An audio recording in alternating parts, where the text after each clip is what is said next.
RJ, isipin mo si Annalyn, isipin mo si Zoe. Bumising ka RJ, kaya mo yan. Tulungan niyo po si Ate Annalyn.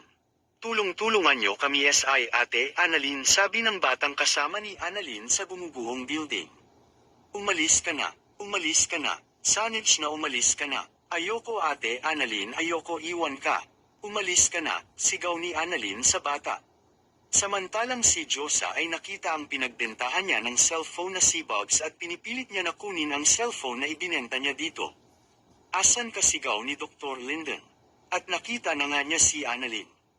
Saktong may malalaglag na kapirasong pader at isinangga ni Dr. Linden ang katawan niya para di mabagsakan si Annalyn.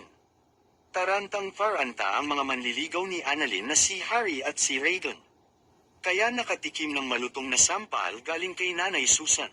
Kaya natauhan ang mga manliligaw. Ito namang pagdating ni Zoe sa flower shop building.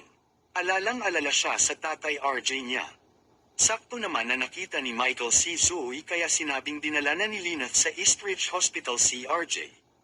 Kaya sugod agad si Zoe sa Eastridge. At nakita niya si Lynette at nagmaldita na naman itong babaita ito. Ikaw, bakit magkasama kayo ni Daddy? Salot ka talaga. Salot ka Lynette, every time na magkasama kayo ni Daddy may nangyayaring masama kay Daddy, salot ka talaga. Masamang ugali talaga si Zoe, anak siya talaga ni Moira. Ubing-ubing, praise God, maayos ang lagay mo, sabi ni Jessel. May good news na dala ang kapatid niyang si Ubing. Ate, may naalala na ko, hindi pa lahat pero may naalala na ko na handa ko palang iwan ng lahat. Handa kong iwan pala si Moira para kay Lynette. Hallelujah Ubing, salamat naman at may naalala ka na. Makikilala mo talaga ang mga masasamang ugali ni Moira at ng anak niyang si Zoe. Mala-impact ang ugali niyang dalawa na yan. Nagkita na nga ang magtiya na.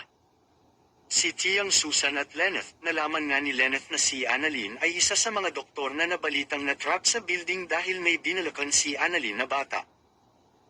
Nag-hysterical na nga ang Lynette dahil sa nalaman niya pupuntahan ko ang anak ko, paulit-ulit na sinasabi niya sa pumipigil sa kanya na si Dr. Benitez.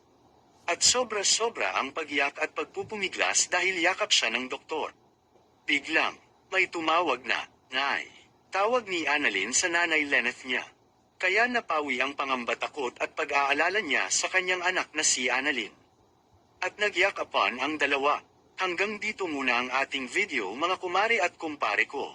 Please like, follow and subscribe sa ating fan page at YouTube channel. Salamat po.